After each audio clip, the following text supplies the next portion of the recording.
આજે તમને સરસ મજાની એક વાત કરું. અમારા ગામના ખારીના યુવાનો જે સેવા પરમો ધર્મ ગ્રુપ ચલાવે છે, હું પણ એમાં એક મેમ્બર છું. અને એક ખાસ નોંધ વાત કે આ હમણાં જ અમે લગભગ 5 ગામની અંદર આ યુવાનોએ સૌએ મળીને 4,000 જેટલા પાણીના કુંડાનું વિતરણ કર્યું હતું. લગભગ અત્યાર સુધીમાં અમે 15 મણ કીડિયારું પૂરી ચૂક્યા છીએ. અને આ જે મારી પાસે 2 બાળકો આવ્યા છે, મારા બાજુના ગામના છે, સફદરના.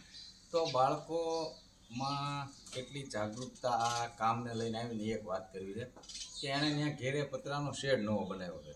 તો મને ફોન કર્યો કે પાર્થભાઈ માળા જોઈએ છે. એટલે મેં કીધું હું તમને પૂછીને કહું. એટલે ગ્રુપમાં મિત્રને પૂછ્યું, મેં કીધું માળા આપણી પાસે પડ્યા છે? તો કે હા, માળા પડ્યા છે.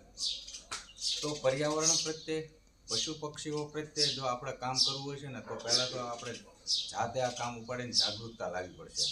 તો આ જાગૃતતાનું પરિણામ શું છે તમે જોઈ રહ્યા છો. નાના એવા બાળકો છે, છતાં એને આ કામ જોયું અમારું. એટલે એને થયું કે આ લોકો આપણને મફતમાં માળા વિતરણ કરે છે, તો આપણા ઘરે શેડની અંદર આપણે માળા બાંધીએ. તો 10 ચકલીના માળા છે અને 5 બર્ડ ફીડર છે. તો એની અંદર અનાજ ભરીને એના શેડની અંદર મૂકશે. ખાસ નોંધ લેવી કે આપણે જે આ કાર્ય કરી રહ્યા છીએ ને, એ અમારા માત્ર સેવા પરમ ધર્મના જે ગ્રુપના યુવાનો છે અને એના પૈસાથી આ કામ કરી રહ્યા છીએ. આ કામની અંદર જે ફેસબુક, ઇન્સ્ટા કે યુટ્યુબમાં કોઈ પણ માધ્યમથી પૈસા લેવામાં નથી આવતા. આ ફક્ત જે યુવાનો કામ કરે છે ને, એ પોતે અમે બધા કાઢતા હોઈએ છીએ.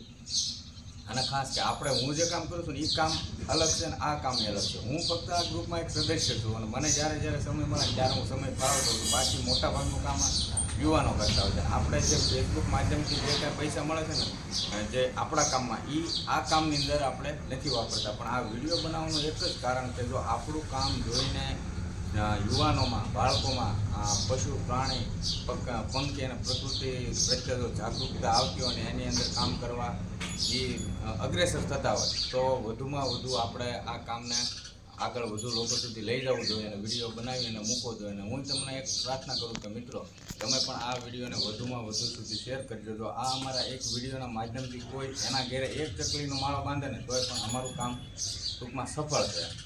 તો બસ એટલી જ આ પ્રાર્થના છે કે પશુ, પ્રાણી, પક્ષી અને પ્રકૃતિ પ્રત્યે જાગૃત રહો અને આપણાથી જે કંઈ બને એ કામ કરો. જય શ્રી કૃષ્ણ, જય